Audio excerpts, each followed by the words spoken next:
diisel, elekter, gaas. Nende kõigi aktsiisid kerkivad, sest alates homsest algab niinimetatud aktsiisiralli.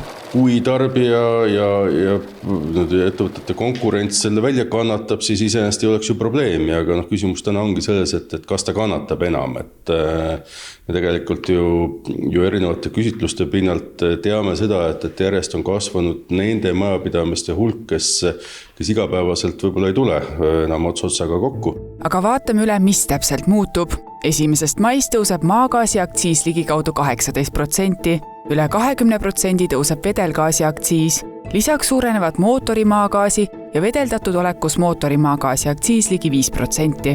Elektrienergia aktsiis kerkib 45% võrra. Kuna koroona-aastatel seda langetati, siis nüüd on riik otsustanud seda langetust jällegi taastada. See aktsiisi suurus tõuseb umbes 2,9 senti liitri kohta.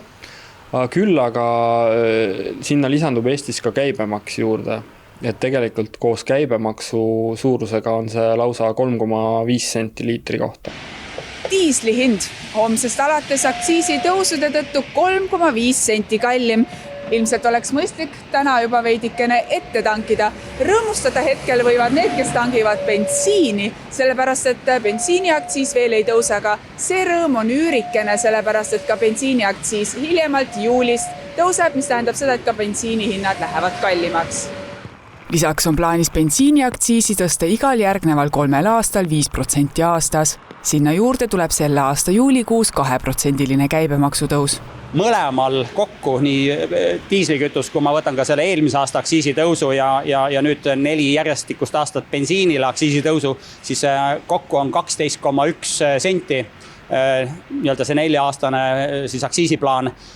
Ja korrutades see samuti käibemaksuga läbi, siis see mõju kahetsusväärselt on muidugi kehva. Sellepärast juurde panin natukene, mul palju ei lähe sisse, aga kui võimalik nii palju nagu võib.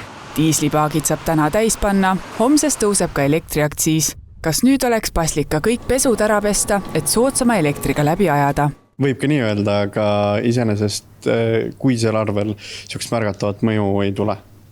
Aastasel arvel siis pigem on see mõju. Aasta peale kokku tuleb mõni euro rohkem. Rääkides Eesti ettevõtete konkurentsivõimest tuleb vaadata naaberriikide poole, sest kui naaberriigis on aktsiisid ja maksud madalamad, mõjutab see oluliselt piirikaubandust. Nii viiakse osa maksurahast Eestist välja. Lisaks tuleb arvestada inimeste niigi õhukese rahakotiga. Loomulikult me võime küll öelda, et diislikütuse või maagaasi aktsiis otseselt näiteks toiduhinda ei puuduta, aga tegelikult kaudselt puudutab küll, sest kõik on seotud ühest nii transpordiga, sageli tootmiskuludega.